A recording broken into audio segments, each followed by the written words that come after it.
In this video, we'll see how to use the Pixlr editor to make text look like it's cut out of a photo.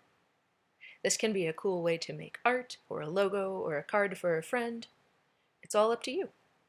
They say a picture is worth 1,000 words, so why not put the picture into the words? Let's get started. Open up Pixlr Editor, but this time you won't start by opening a picture. Instead, click Create a New Image. We'll start with a totally blank project.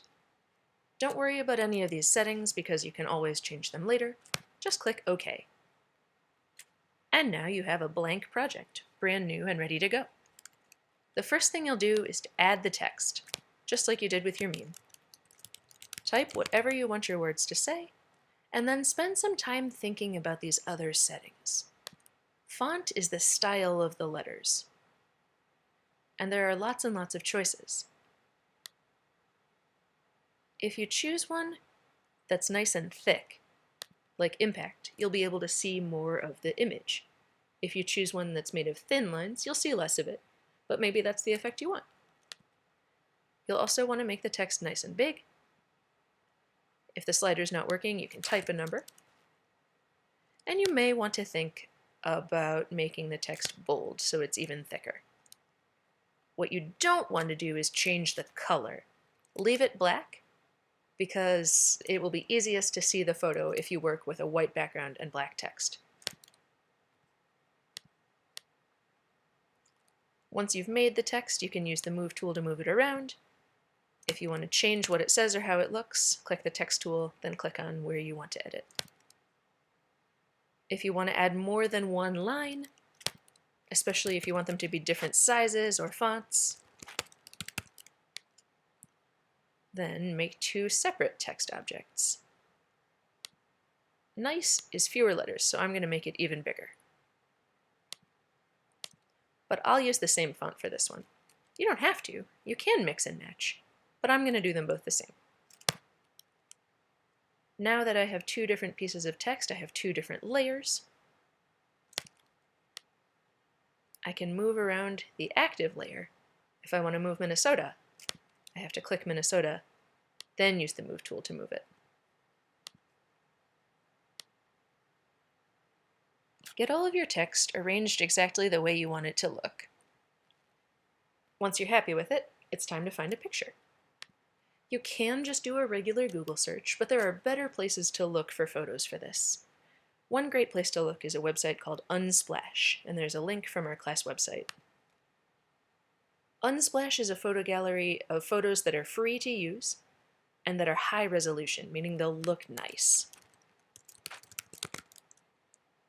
Type what you want to look for, hit enter, and then take a look at the things you see. I like this photo, so I'll click on it.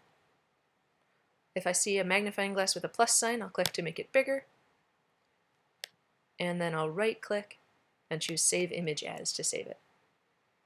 I'll make sure it's going in my IT Club folder, and that it has a useful name that will help me find it. Then click Save. Great. Once you have your picture, you can go back to Pixlr. And then you might think that you should open the image and copy and paste it like with your pumpkin, but there's a better way here. Instead, click Layer, and then Open Image as Layer. We're doing this because we want to use the whole picture, not just a part of it, so we don't need to select any piece. So Layer, Open Image as Layer, find your image, and click Open. The image will open up on top of all your text, which is what you want. Now, to make the words be cut out of the picture, all you have to do is click this Layer Settings button, then where it says Mode, change it from Normal to Lighten.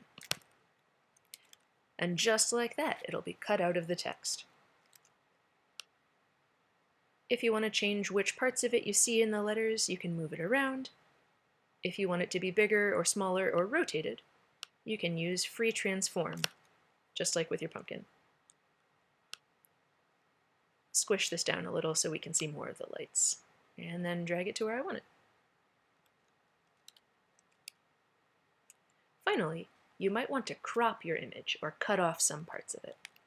If you want to do that, you can click the Crop tool, then click and drag on the part of the image that you want to keep. Everything inside the box will stay, everything outside the box will be cut off. Get it sized the way you want, then click somewhere outside your image. It will ask you if you like the change you made. If you do, say yes. And when you've got your image cropped to the size you want it, you're done. Make sure to save it as a PNG in your IT Club folder and with a useful name so you can find it again. Nice job!